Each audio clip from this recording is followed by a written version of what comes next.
Bonjour à tous, ici Daniel Gignac. Alors, heureux de vous retrouver pour une autre capsule sur le domaine des télécommunications. Alors, un petit 5 minutes qui nous permettent d'explorer certains éléments de ce monde merveilleux des télécommunications. Alors, ce mois-ci, j'avais envie de vous parler de LoRa. Donc, LoRa qui est un protocole de communication sans fil, évidemment, relié à l'Internet des objets. Alors, pour commencer, il faut définir un petit peu qu'est-ce que l'Internet des objets. Alors, on connaît tous l'Internet standard qui nous permet de connecter chez soi, exemple, son téléphone, son téléviseur, ses ordinateurs, ses tablettes, d'avoir quelques connexions à la maison. Alors, l'Internet des objets, on parle ici de connecter des dizaines et des dizaines d'équipements dans notre maison qui seraient reliés à l'Internet. Tout petit objet pourrait finir par être connecté à Internet, évidemment pour notre plus grand bénéfice.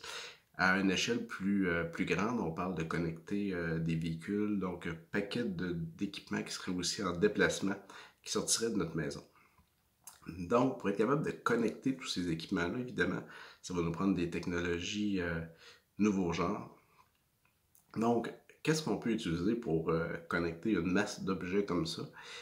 Plusieurs choses. Premièrement, tout le monde connaît son Wi-Fi à la maison. Donc, évidemment, vous pourriez utiliser votre Wi-Fi pour avoir des connexions d'Internet des objets multiples à la maison. Par contre, le Wi-Fi est une technologie là, qui a une portée vraiment locale. Donc, c'est bon chez vous à la maison, mais c'est pas bon sur un grand territoire. Vous pourriez aussi utiliser le Bluetooth, qui est une autre petite technologie que vous connaissez bien. Encore une fois, c'est bon à la maison, mais ça ne couvre pas des grandes distances, le Bluetooth. C'est encore moins intéressant que le Wi-Fi. Évidemment, il y a le fameux cellulaire ou la technologie LTE ou 5G qu'on entend évidemment beaucoup parler pour la connexion d'Internet des objets. Alors, des protocoles spécifiques ont été développés là, pour utiliser le LTE et le 5G pour ça. Évidemment, vous pourriez utiliser ces protocoles-là à la maison en connectant ces objets-là vers un opérateur cellulaire. Et évidemment, le réseau cellulaire couvre aussi à l'extérieur.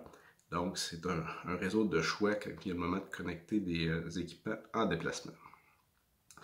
Ensuite, il y a LoRa. Donc, LoRa qui est un protocole aussi intéressant qui, dans son cas, est un peu comme le cellulaire, qui peut servir autant à la maison.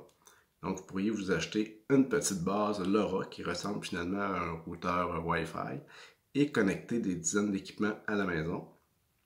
Et vous pourriez aussi potentiellement vous abonner à un réseau LoRa étendu, donc quelqu'un qui a bâti un réseau un peu comme un réseau cellulaire et qui vous permet de connecter des objets en déplacement un petit peu partout. Alors LoRa, c'est vraiment un protocole qui est intéressant. Premièrement, il a été bâti vraiment pour de la faible consommation. Donc quand on branche un capteur LoRa, on peut s'attendre à ce que ce capteur-là puisse, dans certains cas, fonctionner pendant des années. Donc, c'est vraiment intéressant quand on veut connecter une multitude d'objets. On pense, exemple, à un détecteur de présence pour un stationnement qu'on peut enfouir dans l'asphalte. On s'attend qu'il marche pendant des années. Évidemment, on ne veut pas ouvrir le trou à chaque année. LoRa est un protocole qui est évidemment très intéressant pour ça. C'est un protocole qu'on peut utiliser, comme je disais tout à l'heure, à la maison de façon très efficace. Vous pouvez acheter un petit routeur de rien spécifique à LoRa. Vous trouvez des appareils à connecter, donc des connecteurs qui sont disponibles là, sur le marché. Donc LoRa est un protocole qui est standardisé. Plusieurs personnes fabriquent des équipements, donc c'est assez facile de s'en procurer. Et c'est un protocole qui est à faible coût.